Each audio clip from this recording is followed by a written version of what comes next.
No, I guess we Would can. have to be there. 100 to 150. Rough crowd. I'm hoping you'll release it. Most of Then the worst that would be. That's a lot of- Conceivable. That's a lot of it. Each year I have to Normal, send that to what the you county and they say, say enter it on each cost lot, you know, for $13 a year. That's I don't know who we have to do that. Yeah. Bad luck. Yeah, I suppose it's This is just. all. But then the question is the city willing to have two major entrances shut down? Just a week. Except for now. Same with basketball. Yeah, but that wouldn't be a major. Maybe the whole. I really like it all.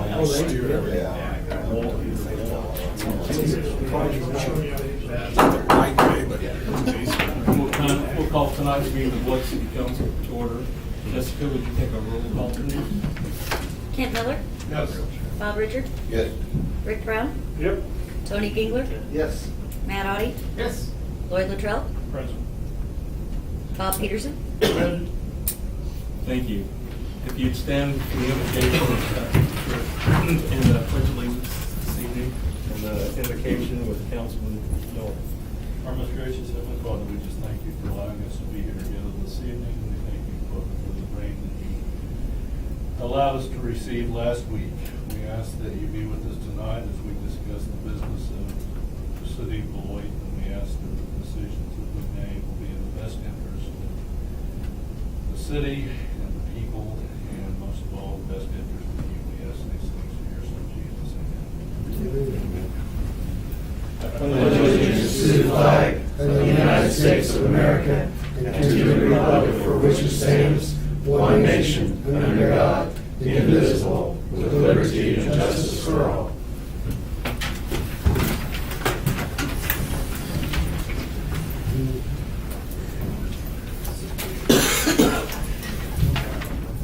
Mr. Peterson, do you have anything to see there? Did you hear? Yeah, I'm looking at it. Got him nailed down.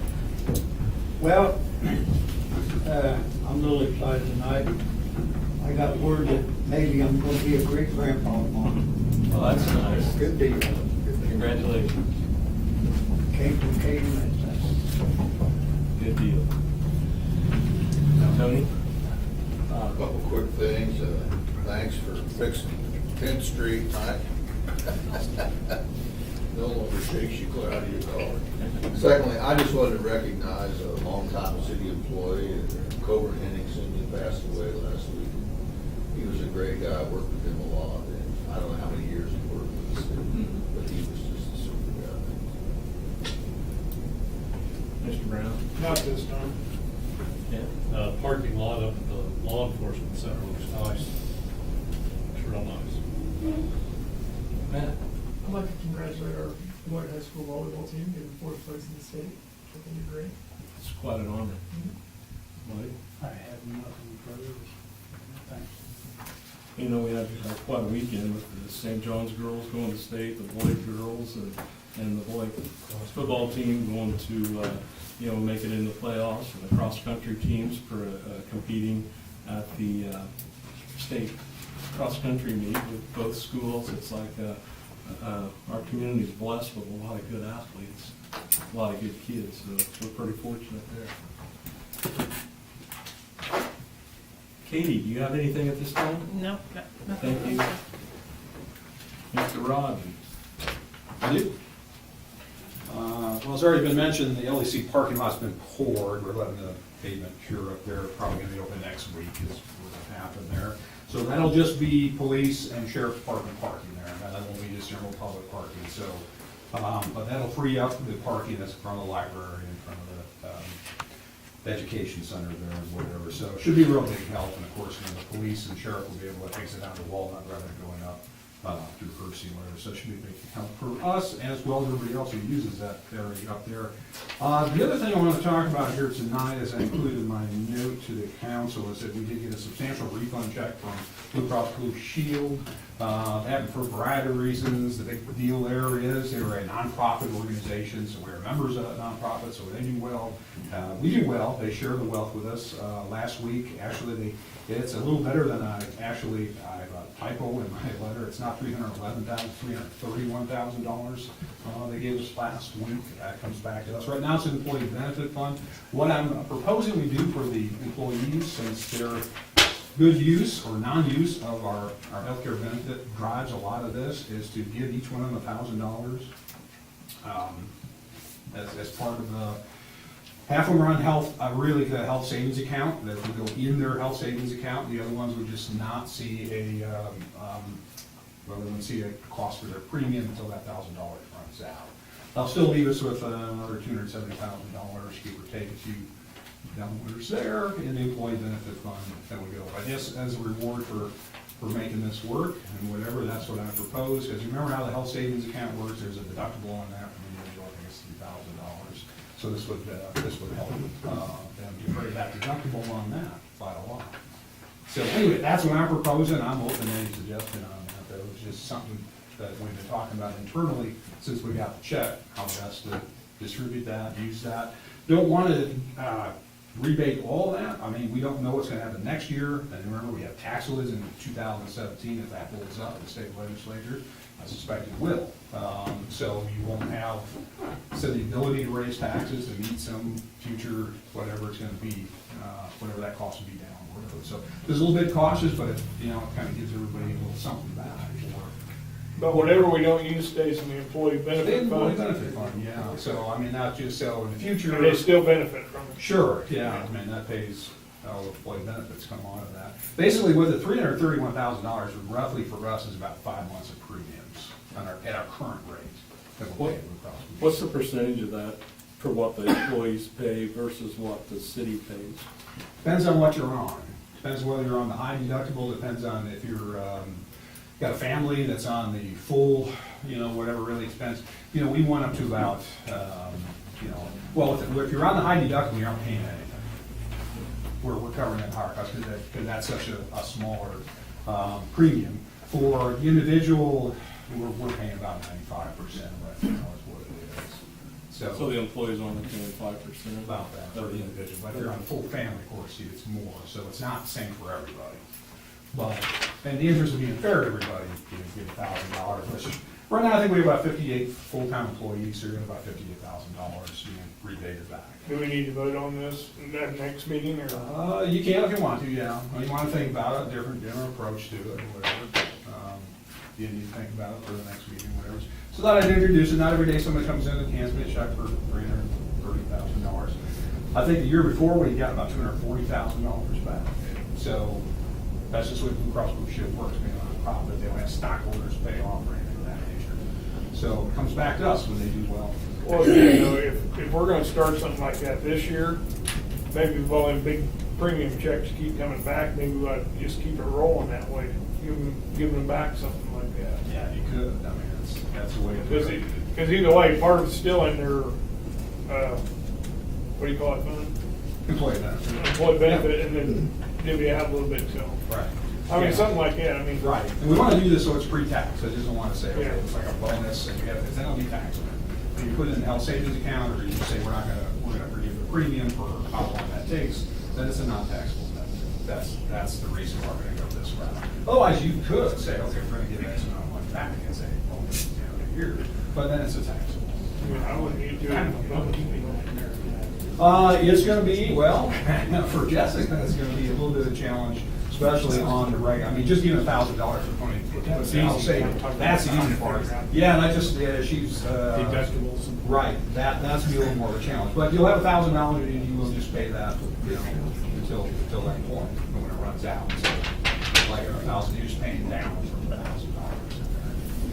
So, otherwise, if everybody around the health savings account and whatever, this would be easy. You just give everybody $1,000, they put it in their health savings account, and we're done with it. But not, we're about 50-50 is what we're split with. What happens to the health safety account, or health savings account, if they leave employment or retire. You take it with you. You take that. Yeah, with it's you. like an IRA, yeah, it's your money once you put it in So, there. if you put it in there today and they leave tomorrow, they just Still reap theirs. the $1,000. They do, yeah. But they earned it too, I mean, that's the way this works. I mean, that's the only way we're able to get this back, is that we didn't have, a lot of claims with the usage, the pool that we're in Well, was thinking basically of us. the way of fairness, though, does that happen that way with the employees if they don't have the health savings? No. The city Right. retains that. Right, yeah, you wouldn't. There's no user or loser clause for the health savings account, is there? No, it's not like, what it says, yeah, it's not like that cafeteria program, it's not like that at all. Yeah, that's a big difference. Yeah, you can roll it year after, and it's more like an IRA, is what it's set up to be a long-term savings. Can that only be used for nothing? Well, it can, but most of the time, but like when you retire, whatever, it's Then you can yours, roll it's it just your out. money, yeah, you can do whatever you want. So, yeah, they come and explain that every year as far as that goes. It's free. Yeah, it has to be qualified, like, at some point, yeah. After a certain age, it's just your money. You can do whatever you want, so. There's really any downside to it, except for you have that high deductible that goes with it. But like I said, if you get everybody $1,000, so now you're kind of defraying that cost. So I think it's another incentive for people to enter health savings. I was gonna say, if we're gonna do it 1 year, we need to just keep going on and on. Some years they won't get nothing, Yeah, there's some years you won't get it, because I have no idea, they don't tell me, they just walk in and say, here's your check this year. Crazy. But yeah, from year to year, their premiums will change, their rebates will change, it really depends on how. What about the regulars? We just renewed those, last. Well, I mean, year from year. Yeah, they go, like I said, the premiums go up and down. So that's why I said, I don't want to go crazy and just say, okay, give it all back, because you don't know what's going to happen next year. And with the tax lids that the state put on us, so you got those two unknowns. Well, we know what the tax lid is there. We don't know what our premiums will be. We don't know what the usage is going to be next year. So, I think that is a way to help people out, I think, as far as this goes. Keep it pre-tax. So there's nothing that really harms you at all. So, yeah, if you want to think about that for the next meeting, there might be a better way to think of that. So, I don't know, we just had this kind of come our way here last week. It's a good problem to have. Yeah. Nice little problem to get into that. So, but that's the beauty. So anyway, that's all I have. Thank you. If anybody's got any different ideas on it, give them a call in next week, we can bring them to, we'll get things moving on that. But again, it's, a lot of it goes back to the usage of the employees, so they've done a good job of managing it. So, hats off to them. Before we go on, Glenn, could you kind of tell us what you done after Morrison, that meeting? We never get anything out of it when you go to those meetings. Out to Seattle? They You keep talking telling me about- that they're interesting. Oh, yeah, they really are. Well, I think the big focus there was on the increase in technology, a lot of talk about the police as far as body cameras go and that sort of thing kind of dominated most of the conference, and how that technology is changing. There are even states and cities now using drone technology for surveillance. That's a little bit beyond us. There is actually one state in the country, believe it or not, that does allow weaponized drones for police. You probably can't guess which one it is. It's not Kansas. Don't gotta be boy. No, it's not. Come on. The heck? Yeah. You just got a parking lot. I get a parking lot, everybody else gets a drone. How fair is that? Maybe we can get our book on time. Yeah, that's right. Yeah. We can drop it off with a drone. See, we could have drones deliver like that. So Thank you, I appreciate it. Yeah. Anyway, well, I could go on with all that. The state that allows that is actually North Dakota, oddly enough. How expensive are those GoPros they put on? They're very cheap now. I mean, the drone technology is cheaper and cheaper. You got people, hobbyists using those. Like I said, they are used by state and local governments all across the country now. As many surveillance. We already use the body camera. So I don't know what year you guys actually adopted those. That would have been probably 3-4 years ago. We started in 2013. 2013. Yeah, so it's been a So couple. we already of years. have them, so you guys, we we save you guys some expense and research. There is talk at the state level, apparently going into this legislative session, that they're gonna require body cameras or something. There's a state law working its way, or will be working its way. We're already ahead of that, so it wouldn't affect us one way or the other. We've already adopted that technology. But it will become, as far as the other surveillance, whether it's body cams or whatever else, will become cheaper and cheaper for us and for other people as well out there who are also doing the same thing, because you do see people recording police officers on the scene also. So it works both ways. Anyway, I could go on for, we got a lot of things to talk about. Thank you for that. Yeah, you don't want me to. Yeah, all right. We have no public comment this evening. The next item on the agenda is the consent agenda for October the 20th, and appropriations is the other one. I move we approve the consent agenda in its entirety. Been moved by Councilman Miller that we approve the consent agenda in its entirety, and was seconded by Councilman Brown. I have a question. Yes. This housing rehab, is that, we pay that and then we get that back, is that right? On the, Like this housing rehab for Niter Box, $12,494. Is that money we get back? Yes. Yes, I would think that that's, Okay, If so I that's the way understand it your works. question, We yeah. pay it up front and then we get, you get reimbursed, yeah. okay, all right. Good enough. any other questions? On page 4 of 5 in the accounts payable, under Plum Creek Restaurants, I'm wondering about the sales tax exemption. What is that and how does that work? They apply for sales tax exemption under Kansas state law because they prepare food. And they're able to actually get basically a rebate on their sales tax that way. Well, they have to sell a lot of stuff to get $1,100 almost in sales tax. Well, I think a lot of that's electricity, actually. Well, hopefully, because it's Yeah. being paid out of the electric fund. Right, yeah, so they Well, it's all actually, electric. right, yeah, because we do have sales tax on it, so they rebate on that. And that's a law that's been in the books for a few years. Most of any So- food preparer can actually apply So for do we that. collect that sales tax? Yeah, we collect it, and they'll get a rebate from it. Okay. You'll have to explain to me sometime where that goes in the books. Yeah. Because we have a line item for sales tax and there's only $900 in there Okay, yeah, so far for this year. okay. Okay, I'm done. okay, thank you, Blake. Jessica, would you take a roll call vote, please? Brown, Yep. Gingler, Yes. Miller, Yes. Audi, Yes. Peterson, Yep. Latrell, Yes. Richard. Yes. Thank you.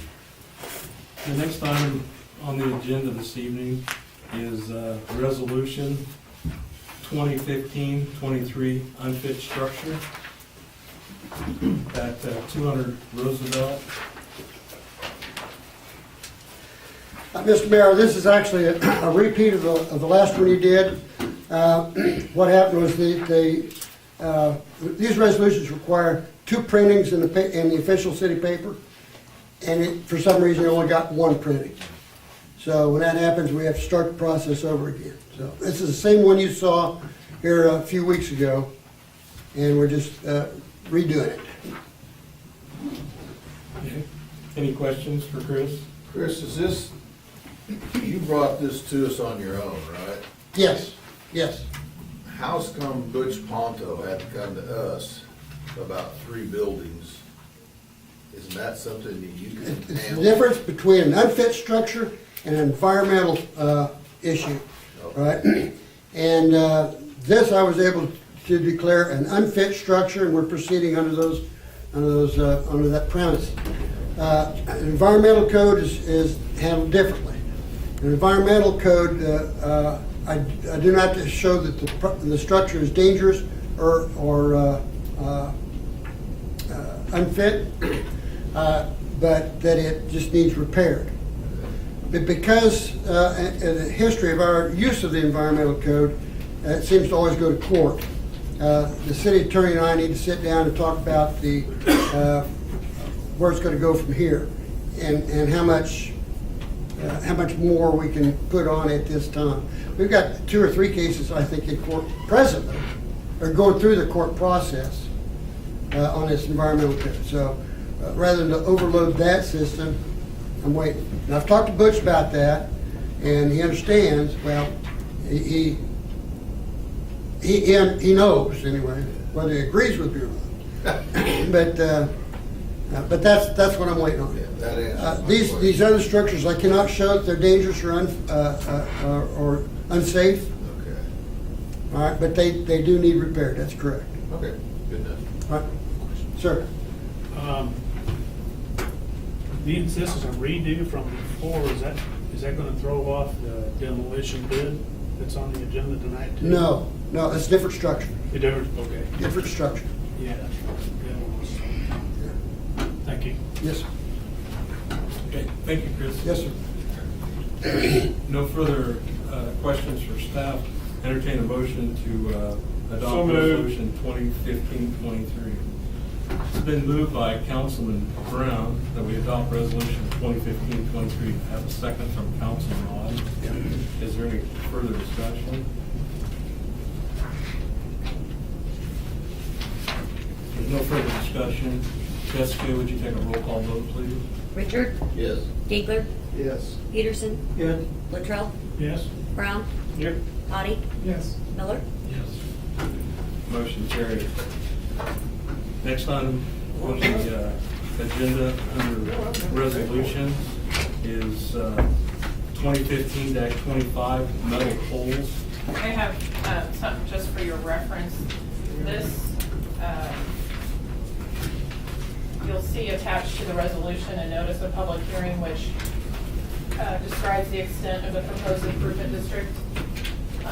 What I did is outline in pink the improvement district that, if you want to pass that around, that Glenn and I had discussed based on where the lights will be placed and what properties we thought actually benefited from that. It's most of the properties except for the ones along Walnut and one along Percy. So we'll pass that around. That's kind of a picture of what we're doing. Will this be attached to this document? I can, if you want me to. Well, no, I didn't see in there anywhere where it said how many poles we're going to put in. It's not in there, it's just the, in the notice, I only have the estimated cost, and I just put street lights and poles throughout North Campus. I guess I didn't put the number of them. Is that the whole campus or? Yep. 11 is what's being proposed, yes. I think those are the ones that we bought. Mhm. If you have council meeting too. And all you're doing tonight is setting a public hearing with this resolution. We will come back, obviously, in 2 weeks, and this will be published twice so that everybody in the community and up there, all property is up there, put on notice that we're considering this, and we'll come back with a resolution which specifically describes the improvement district and the percentage that each lot will pay, which I actually already have broken down, but that's really for next time after the public hearing. But what's important tonight is that we have the improvement district outlined, so that's why I wanted everybody to review that, because we can't change, we can decrease that, but we cannot increase the size of the improvement district after we publish. So I want to make sure that we're all on the same page. That was what Glenn and I came up with. It seems reasonable to me, so you guys are fine. Yep. On the exhibit A, the notice of public hearing, on B, it says estimate improvements is, and then it says increased at prorated rate of 1% per month.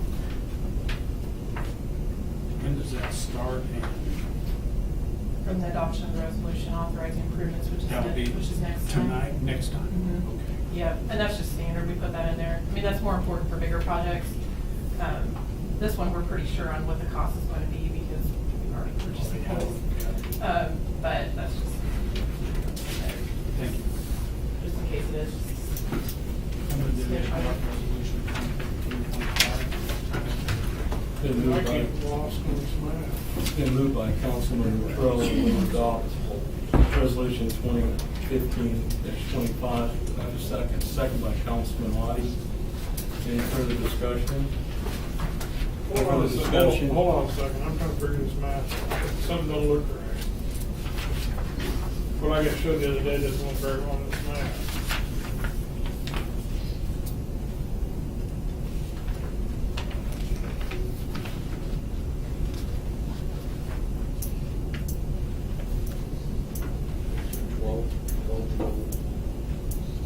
It's supposed to be 11. Should be 11. I know, I see the brown dots, but can an architect use something with it, and I don't I'm not happy with it anyway, it should the other day. Jessica, would you take a roll call vote, please? Richard, Yes. Gingler, Yes. Peterson, Yes. Latrell, Yes. Brown, No. Audie, Yes. Miller, Yes. Motion carried.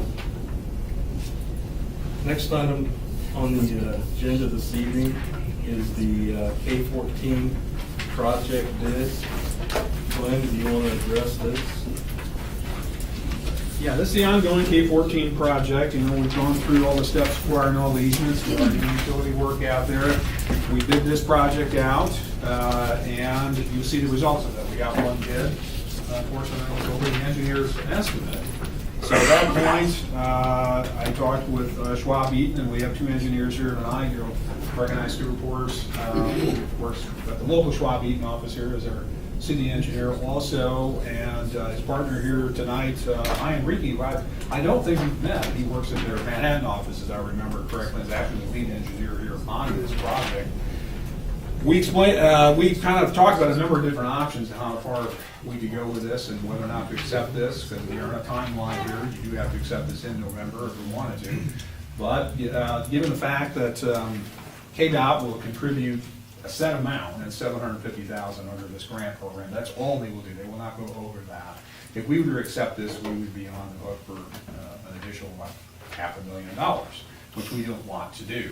So we came up with about 3 or 4 different recommendations here, and I'll turn it over to these folks here, and they can talk to you more about how we can proceed from here and what our possibilities are. We're not dead in the water on this money. This KDOT money, it's ours for when we use it, I guess. I mean, Right. it is going to expire at the end of this year or next year if we don't use it. Well, that's what we need to talk about. We need to make a choice here on what to do in November, maybe there's a deadline for that.